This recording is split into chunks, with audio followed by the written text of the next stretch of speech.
excuse me, we are live here. Moneyline MMA coming back from a week off. UFC timed it perfectly. My birthday this past Saturday was a day off for fights. Took the weekend off. That was pretty fantastic. But we're coming back with a card, UFC Perth. This card's going to be taking place with the prelims starting at 6 p.m. Central Time. So even though they are in Perth, Australia, the times are actually not going to be a crazy, weird fight time from our time zone perspective. That said, this card is headlined by Carlos Ulberg versus Dominic Reyes. I guess title implications, but by no means does the winner of this fight become a title challenger immediately. I think it's just one of those stepping stone fights. What I'm trying to say is overall, the card's kind of underwhelming, but Jose and I will get through these picks here and at least provide you guys some angles and ways to look at making our picks and or bets for this card. That said, for anyone new here, we go through our picks in order of a 5-weight system in which we pick 5 of the currently 14 scheduled fights for UFC Perth, individually picking these fights and weighing them in order of confidence from 5 to 1, with 5 being the most confident pick, 1 weight being the least confident pick. And we always start with locks of the week first.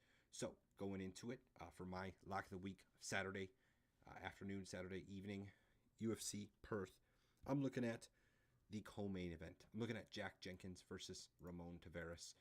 This is a fight in which we're seeing some decently high odds. Jack Jenkins, a minus 295, basically 3-1 odds. Ramon Taveras, plus 220. And I'm picking the favorite here, Jack Jenkins, to get the job done. Jack Jenkins is coming off a loss. Ramon Taveras also coming off a loss, but to Davey Grant of all fighters. I believe that Jack Jenkins gets this job done via KO. I do believe he can finish this fight within the distance. Jack Jenkins is a guy that brings power to the table with 6 professional knockouts. And sure, Taveras has 5 professional knockouts, but he's been finished a few times now on the feet, being technically or actually knocked out. And I believe Jack Jenkins is going to be coming in there ready to swing.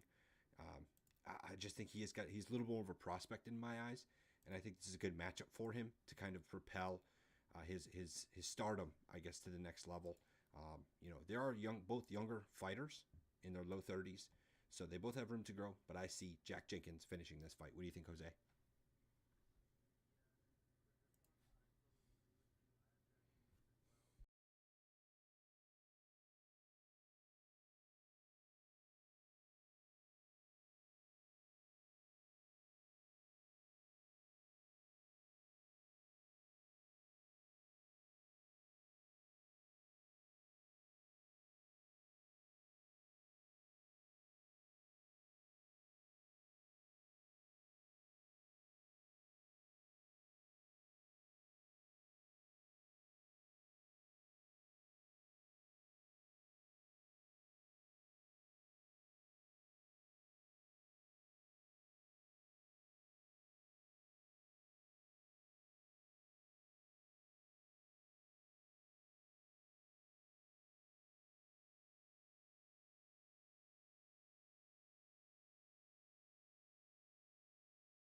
The takedown. I think Ramon Taveras has yet to even land a takedown in the UFC. So that being said, I think Jack Jenkins is just going to dominate this one, start to finish, and possibly make it an early night. So that being said, I agree with you on Jack Jenkins. I feel highly on him. He's my 4-weight. Cool, man. So that could be the lock of the week depending on the future picks here, but we both agree that we're going to see Ramon Taveras potentially getting finished here inside the distance via KO, TKO. And one last thing I'll throw out there before we move on is something statistically, Ramon Taveras absorbs over 7 strikes per minute and lands under 5. That's a really bad differential, man. I think it just goes to show what Jose was saying about with the volume and the power. He's going to get the job done. Jack Jenkins will. So rely on that, and from there we'll go to Jose's 5-weight. So for my five weight, this seems to be one of the bigger favorites on the card as well, and it just happened by chance that he's my five weight. This is the light heavyweight bout between Jimmy Crute and Ivan Urslan. Right now, Jimmy Crute, he is the betting favorite, big betting favorite at -200, while Ivan Urslan is the betting underdog at +154. This one, both guys like Jimmy Crute, like overall, he's been very hit or miss as of lately. He's been losing to like Anthony Smith, Jamal Hill, goes to draw with Alonzo Menifield and Rodolfo Blotto, and then even also when he rematched Alonzo Menifield, he lost that. So he's been on the very low end, and then in this one now he's got a one weight, and he comes back with a first round submission, and so not nothing too is impressive as of lately, to be honest, because that first round submission too, he could have just caught Marcin. Like he could have just have got him if that fight would have gone beyond the first round. It could have been a completely different story. But Ivan Urslan himself, though, too, he has yet to even get a win in the UFC. And even before entering the UFC, he's already had some losses on his record. As a matter of fact, he already had 3 losses, and his record before the UFC wasn't anything too crazy, to be honest. He was already coming in with 3 losses, and that being said, like he has yet to really show anything impressive in the UFC. And what we've seen isn't obviously impressive at all. Like losing split decision to Ian Kudalaba is not, maybe a few years ago that would have been something worth like, okay, like that's pretty somewhat impressive. Like you win split decision against a guy that's like more experienced and at one point was looking like a prospect, but that's those days of Ian Kudalaba being a prospect are long gone.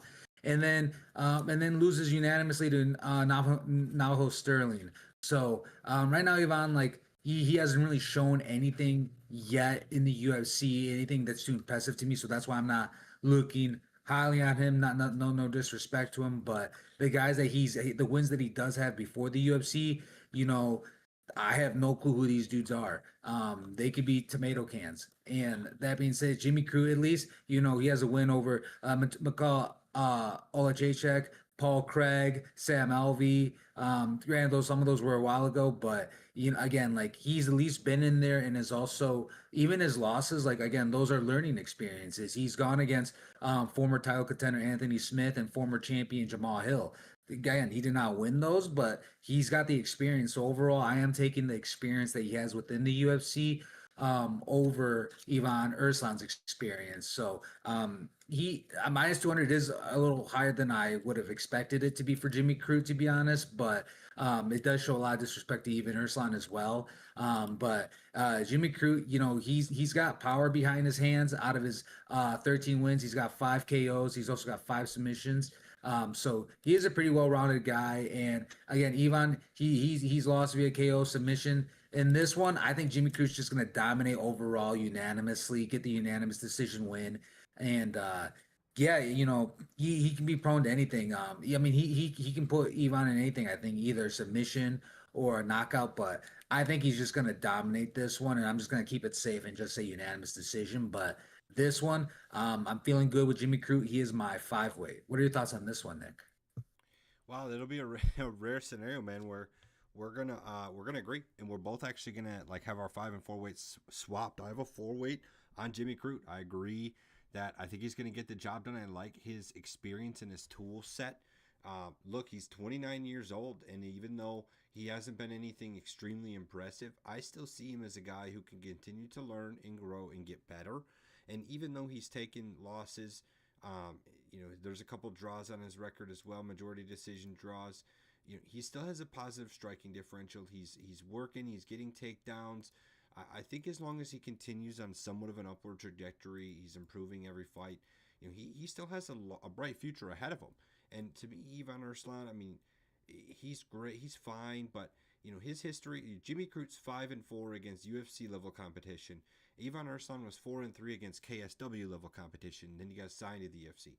So it's like, I'm not trying to bully or trash Ivan Urslan. I just don't see it as the same level at all. So we'll grant Jimmy Crute.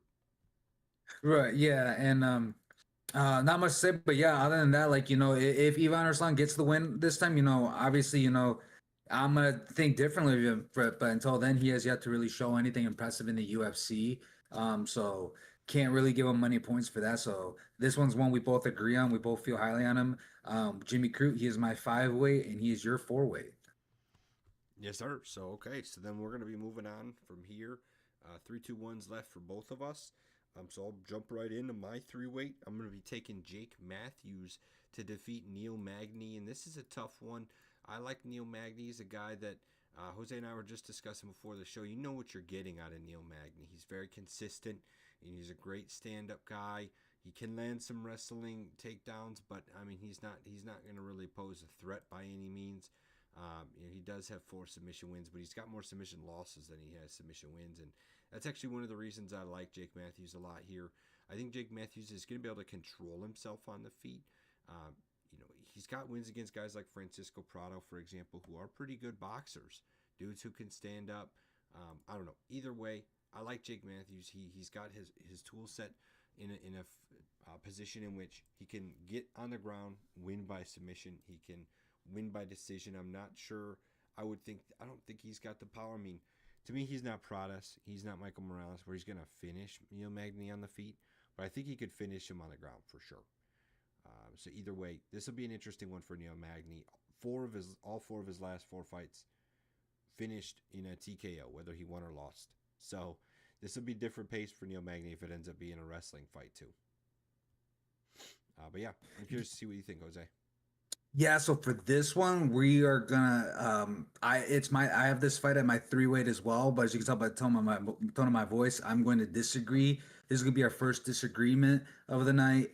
Reason being is, as you said, you know what you're getting with Neil Magny. He is a very consistent fighter, very active fighter, and the thing is there's the number one way everyone defeats him is simple. If you put Neil Magny backing up, if you get him to start backing up and put him against the cage and hold him there, the fight is yours because he has proven time and time again he can't do anything when his back is against the cage. So if Jake Matthews gets this win, the second he puts Neil Magny against the cage, you know that that's going to be the way the fight is going to be going for the most part. And I hate to say it, but also Neil Magny, when he loses, it's just they're boring losses unless they put him out. But they're just pretty boring losses. Him just completely just getting completely just outclassed for sure, or he just shows up and outclasses his opponent like he did with Mike Malott and Zaleski dos Santos. And to be honest too, the level of competition that he's also been thrown against too, they're high names. They're like big names. I think this is a name he should beat, Jake Matthews, because I mean, listen, they put him against Shavkat Rakhmonov, loses by submission. Then they put him against Gilbert Burns, Ian Gary, Michael Morales, Carlos Pradas. Those are the losses I've named in a row. So they're feeding him killers because that's how active he is. But then he goes and Daniel Rodriguez. That's actually an impressive win that he got and was able to submit D-Rod.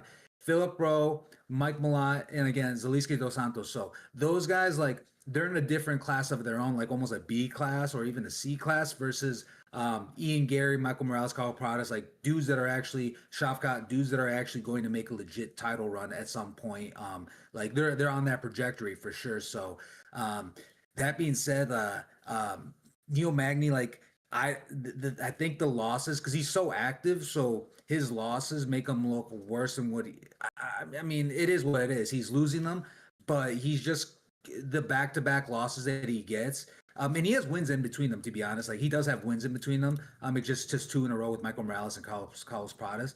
But he's just so active. So then I think those losses that he gets really just outshine, I guess, how good he is. But then you look at the level of competition who he's losing to, not tomato cans whatsoever. The last dude that he lost to that's the worst on his resume, I would say, is Michael Chiesa. And Michael Chiesa's like, that was a while ago, but he's already, he's a UFC vet and he's got some impressive wins himself. So this one I'm going with the vet Neil Magny. I do want to note too, he has a 7-inch reach advantage over Jake Matthews. So I do think that will play a key role in this matchup. Both land about the same amount of strikes per minute, 3.44 and 3.45, and both absorbed a similar rate too. Jake Matthews with 2.63 and Neil Magny with 2.47. So I do think if Jake Matthews puts Neil Magny on his back feet, gets him to back up and go against the cage, it will go in his favor. But if Neil Magny shows up and does what he needs to do and dominate on the feet and stay in the center of the cage, I think he's going to look phenomenal like he did against Zaleski dos Santos and Mike Malott. So that being said, I do have Neil Magny. He is my three weight. Sounds good. Well, we're going to disagree there. I think Jake Matthews is going to be able to get that success in the clinch on the ground. And Jose thinks Neil Magny will be able to get around it and utilize his reach and experience specifically, and obviously the fact that he's been in there with some of the biggest dogs in this division for sure. That said, we'll let Jose, I think, move on to his two weight then. So for my two weight, this brings us to the opener of the night. It's the heavyweight bout between Justin Tafa and Louis Sutherland.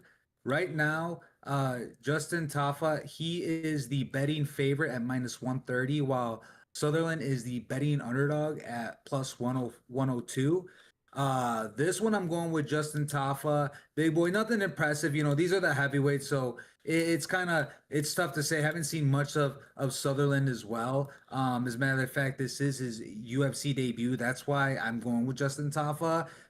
Sutherland is on a 4-fight winning streak right now in the LFL, while Justin Tafa, he himself is on back-to-back losses. So, but he has been in the UFC for quite some time, and the level of competition that he's beaten, I honestly like he shouldn't be much of a fair. I feel like the odds should be a lot closer. And Sutherland should have some more respect on his name because even though he's not been in the UFC yet, because the biggest wins that Justin Tafa does have is like no names, to be honest. Like knocking out Austin Lane, that's like a gimme. Parker Porter as well. So and Harry Hunsucker. So these aren't like near anywhere like Cyril Gahn type of guys that he's beating. And losing to Jared Vanderwall, yeah, not impressive. The thing is, Justin Tafa is just what it is. It's just the power behind his hands. Out of his 7 wins, he's got 7 KOs slash TKOs, 0 submissions and 0 by decision. He is just a power machine. While Louis Sutherland, on the other hand, he's also a power machine, and he's lost 3 times by decision. So Justin Tafa, like if he wins, like it's hard for me to say like he's not gonna knock out Sutherland, even though Sutherland's never been knocked out. It's the heavyweights. He's making his UFC debut and he's going against a guy that's only got 100% finish rate. So I think it's like I'm leaning towards the guy with more UFC experience. And Justin Tafa has gone against like he's not the big he's 6 foot. He's actually I thought he was shorter than that. And Louis Sutherland is 6'3", but Justin Tafa for being 6 foot, he has gone against taller dudes in the UFC many times, also with longer reaches. So Louis Sutherland having a reach advantage and being taller won't be anything new to Justin Tafa. So I think he's just, even though he's young, he is the UFC vet here. And if I'm gonna pick him to win, it's the heavyweights, and he has 100% finish rate. I can only go with him getting the knockout. So yeah, that's simple. I think Justin Tafa is gonna win this via KO, and he is my 2 weight because I have very low confidence, not only because it's heavyweights. Sutherland's making his debut, and he is on a win streak, just not in the UFC yet. So that being said, yep, I got Justin Tafa as my 2 weight. Nick, do you have any thoughts on this fight? I don't have an official weight, actually. No, I did not pick this fight officially. I like Tafa, though. If I was to make a pick, I think it's most of the same thoughts you have. It's experience. I think either way, you know, Sutherland isn't a guy to consider as a pushover, as you said as well. But in the end, I'll take a guy who's been around the UFC for a longer, especially in heavyweight division for sure. But yeah, so that said, then Jose's pick on Junior Tafa there, Justin Tafa, excuse me. Junior was on this card. I think he had to back out due to injury. So we're actually going to get a double Tafa there, but it won't happen. That said, let's move on to my 2 weight. What are you looking in the main card? We're going to be going with Tom Nolan here against Charlie Campbell. I just like Tom Nolan here as a kind of guy who is kind of a dog. He dogs fights out. And yeah, Charlie Campbell, he's got recent wins against Trevor Peak, Alex Reyes. And he has some fights in cage fighting as well. He's got some wins there too, but I'm just not as impressed, man. I like Tom Nolan, 3-1 in the UFC, so we've seen a little bit more from Tom Nolan. And let me quickly double check on the odds. I'm pretty sure Nolan is the favorite. Yes, minus 162. Tom Nolan, Charlie Campbell, plus 126. Excuse me. So yeah, for me, Tom Nolan, he's especially hot lately. 3 fight win streak, of course, only losing to Nicholas Mata so far since getting his Contender Series contract. Right, Charlie Campbell's also looking a little better, but decision win against Trevor Peak. I mean, I think Tom Nolan can keep this fight on his feet, and with that, he'll get the win, KO or decision. What do you think, Jose? So yeah, for this one, I actually do not have a pick myself, to be honest, but I do like your pick with Tom Nolan. That being said, I unfortunately did not look too much into this fight. But I do, from what you said, I agree with you. Because to me, like it's a it is a tight matchup. Like at least looking at it statistically wise. Again, I don't know too much about Tom Nolan, so this one I don't have too much of a thought on, to be honest. So. Um, my bad, like for not having much to say, but I like the win streak he's on right now in the UFC, a 3 fight winning streak. I do like that a lot. So is Charlie Campbell. Like, yeah, this one, yeah, that's why I knew this was gonna be a tough one to pick. So both guys have like similar records and both guys are finishers. Yeah, this one to me was almost like a coin flip, to be honest. So that being said, I don't have too much thoughts on it, but I do like your justification for Tom Nolan though. All So right. if I had to make a pick, I would roll with Tom Nolan. Yeah, let's roll with Tom Nolan with slight confidence on that 2 weight. And I think that's decent value. Tom Nolan plus one or minus 162. So, the public agrees that he does deserve to be a favorite there. He is overall a better fighter. But that said, I think Jose is going to take us home with the last pick of the night. So as you can tell, there's only like obviously we're down to our one way, and it's probably going to be we're going to talk about the same fight, which is the most important fight of the night that's left to talk about, which is the main event, Hell the yeah. light heavyweight bout between Carlos Ulberg and Dominic Reyes. Um, right now, Dominic Reyes is a betting underdog at plus 200, while Carlos Ulberg is a minus 265 favorite. Honestly, I thought I'm actually looking. That was my first time calling those odds right now, and I am genuinely surprised at the disrespect that Dominic Reyes has right now, being a plus 200 underdog.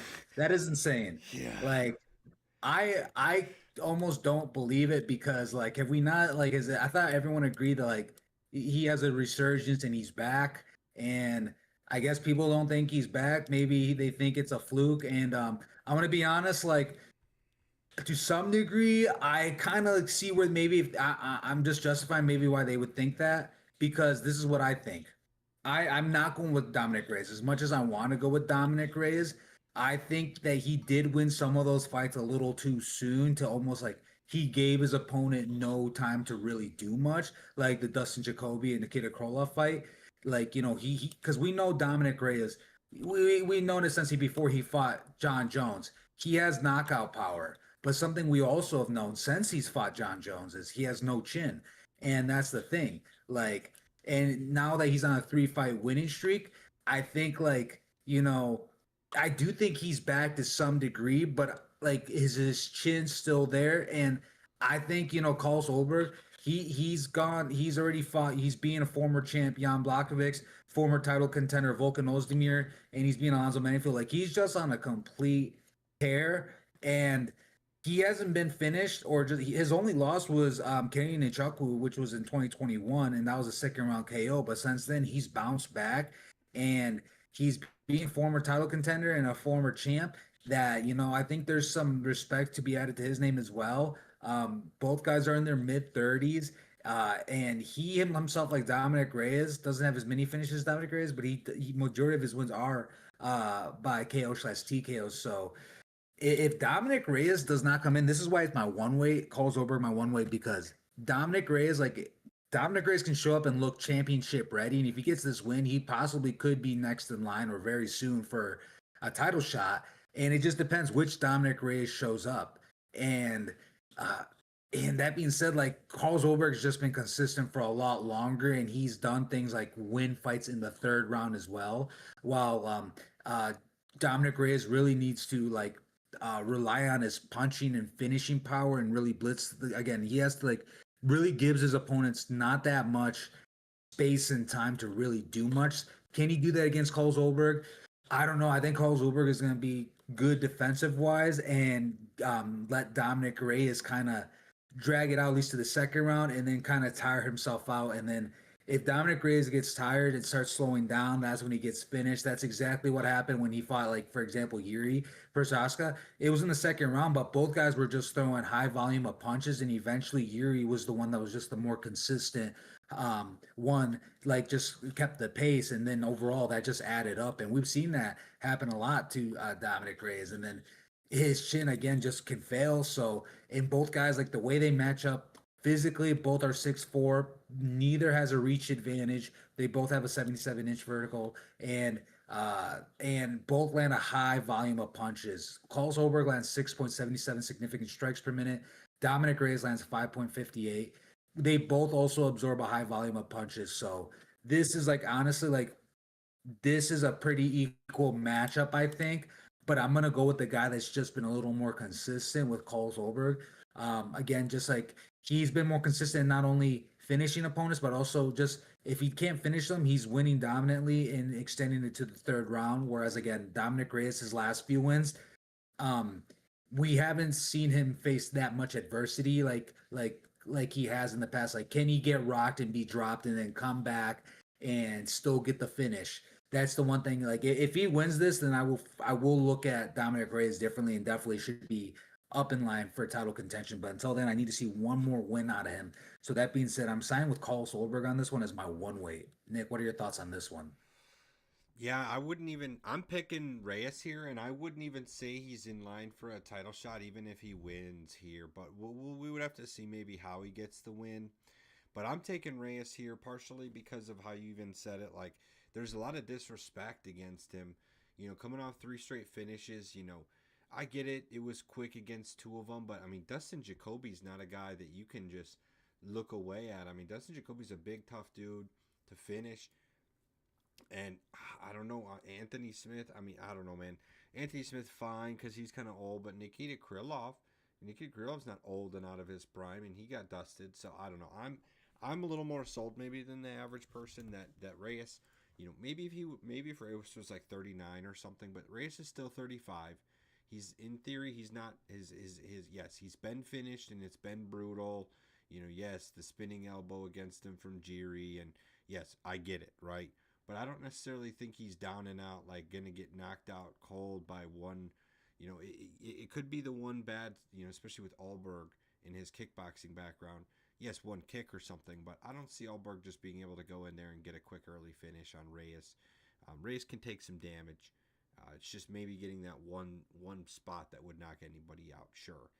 So with that said, I like the odds on Reyes. I think Reyes is going to bring it to the table, and it's really going to look like a fight where it's like the odds should have been even, and whoever wins had to really earn it. Yeah, no, I like that. I like that. That being said, yeah, this is one we'll both disagree on. But it's a one way. We obviously have similar styles of thinking to it. Um, that's Yeah. crazy. Yeah, we both brought it down to the one weights, but yeah, that just shows we both have similar. We both think similar in this. It really is it's anyone's up for grabs. I think yeah, either one who wins this is gonna have yeah, like you said, maybe not a title shot right away, but I think just be in line, like like they're like maybe on cue to like get another win at least, or even be like a stand-in guy in case someone misses weight for a title shot. So gotta look at the rest of the division too, and as you mentioned, how impressive the win is. If it's a boring win or something like not impressive, and Dana doesn't like it, then yeah, I'll stay open. But that being said, yeah, this is the main event. We disagree on it, but it's down to our one weights. You have Dominic Reyes, and I have Carlos Ulberg. Yep. Sounds good, Will. Awesome. Appreciate everybody joining in. Obviously, a little later than normal here on Monday, but we will be back. Continuation for each Saturday. We'll be here live Monday afternoon for the next cards coming up as they continue to come. And I think now that we got through that week off, we're actually going to get our first pay per view in a little while. The week after, we're going to get UFC 320, and we're going to have another main event of light heavyweights with this time. The event will be the belt on the line, of course. So make sure to tune in next Monday, and we'll be